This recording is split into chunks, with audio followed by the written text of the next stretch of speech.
M news కి స్వాగతం. SC వర్గీకరణకు అనుకూలంగా సుప్రీంకోర్టు తీర్పును స్వాగతిస్తూ కపిలేశ్వరపురం గ్రామంలో మాదిగ సేవా సంఘం నాయకులు సంబరాలు. ఎంపీఎస్ నేత మల్లిపూడి శివకుమార్ ఆధ్వర్యంలో దివంగత మాజీ ఉప ప్రధాని బాబు జగజ్జీవన్ రామ్ విగ్రహానికి, ఎంఆర్పీఎస్ వ్యవస్థాపక అధ్యక్షులు మందకృష్ణ మాదిగ చిత్రపటానికి పూలమాలలు వేసి పాలాభిషేకం చేశారు. విద్యా ఉద్యోగ పరంగా బాగా వెనుకబడిన మాదిగలకు సుప్రీంకోర్టు తీర్పుతో తమ జీవితాలు మెరుగుపడతాయని ఎంఆర్పీఎస్ నేత మల్లిపూడి శివకుమార్ అన్నారు. రిజర్వేషన్లతో అన్ని వర్గాలకి సమన్యాయం జరగాలని డాక్టర్ బిఆర్ అంబేద్కర్ ఆశయం సుప్రీంకోర్టు తీర్పుతో నెరవేరుతుందని సంతోషం వ్యక్తం చేస్తారు. తమ జాతి ముద్దుబిడ్డ మాదిగ రిజర్వేషన్ పోరాట సమితి అధినేత మందకృష్ణ మాదిగ చేసిన అలుపెరగని పోరాటమే ఈ రోజు న్యాయస్థానంలో విజయం సాధించడం జరిగిందని పేర్కొన్నారు.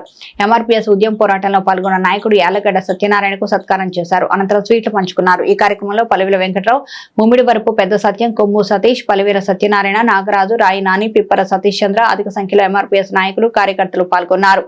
మాదిగ సోదరులందరికీ మరి స్వతంత్రం వచ్చిందని ఈరోజు తెలియజేసుకుంటున్నాను. ఎందుకంటే అన్న మాన్యశ్రీ మందకృష్ణ మాదిగ గారు 1994లో జూలై 7వ తేదీన ఆ మాదిగ జాతికి అన్యాయం జరుగుతుంది, మాదిగ కులాలకు అన్యాయం జరుగుతుందని ఈదిమూడి గ్రామం ఒంగోలులో ఏదైతే ప్రారంభించారో ఉద్యమం, అది మొన్న ఆగస్టు 1వ తేదీన సుప్రీంకోర్టు తీర్పు ద్వారా మేము విజయం సాధించుకున్నాం.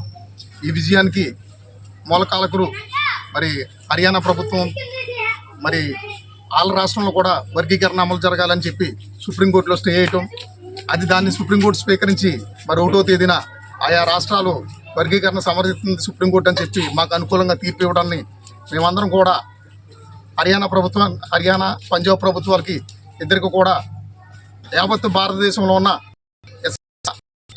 పొందే ప్రతి ఒక్క యువకుడు అందరూ కూడా ధన్యవాదాలు తెలుపుతున్నారు.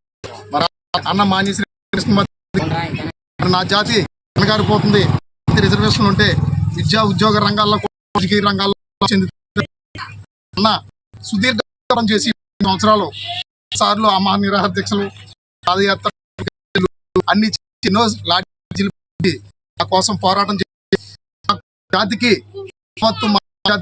రెండు తెలుగు రాష్ట్రాల్లో మేము మాదిగ జాతి మాకు రిజర్వేషన్ ఇచ్చినటువంటి అన్న మాదిగ బిడ్డ ద్వారా అభివందనాలు. మరి అలాగే ఈరోజు ఒక ముఖ్యమైన విషయం అంటే ఆంధ్రప్రదేశ్ 1990లో చంద్రబాబు నాయుడు గారు మాదిగలకు అన్యాయం జరుగుతుందని ఏ రిజర్వేషన్లు అయితే రిజర్వేషన్లు కలిగారో, మరి అదే రిజర్వేషన్లు 1990లో కారణాలు కొట్టేటి. మరి అలాగే ఈరోజు చంద్రబాబు నాయుడు గారు సొరవ వల్ల మాకు వర్గీకరణ వచ్చింది. ఆ 2 సంవత్సరాల్లో కూడా మేము ఉద్యోగాలు మరి అనేక వల్ల రెడ్డి గారి కొట్టివేసిన మళ్ళీ అదే చంద్రబాబు నాయుడు గారి టైంలో కూడా మాకు తీర్పు ఇవ్వడం అనేది చంద్రబాబు నాయుడు మాకు సహకరించారని చెప్పి, అలాగే మోడీ గారికి, చంద్రబాబు నాయుడు గారికి అందరూ కూడా మా మాదిగ ఉద్యోగ రంగాలు చెందవలసిన కూడా పేరున హృదయపూర్వక నమస్కారం చేసుకుంటున్నాం. ఎందుకంటే ఎవరి సహకారం లేకుండా, ఎవరు లేకుండా ఒక ఉద్యమంటూ ముందుకు నడవడం. కానీ మందకృష్ణ గారు ఆయన కూడా చైతన్యం లేక అనేక బంధువులని అనేక బాధలు భరించి కోసం ఆయన పోరాటం చేసి మమ్మల్ని యావత్తు ముందుకు నడిపించి ఈ రోజు మేమందరం నాయకులుగా ఉన్నామంటే ఎంఆర్పీఎస్ అని కారణం తెలియదు. మరిన్ని తాజా వార్తా విశేషాల కోసం ఎం న్యూస్ ని సబ్స్క్రైబ్ చేయండి, మీ మిత్రులకు షేర్ చేయండి.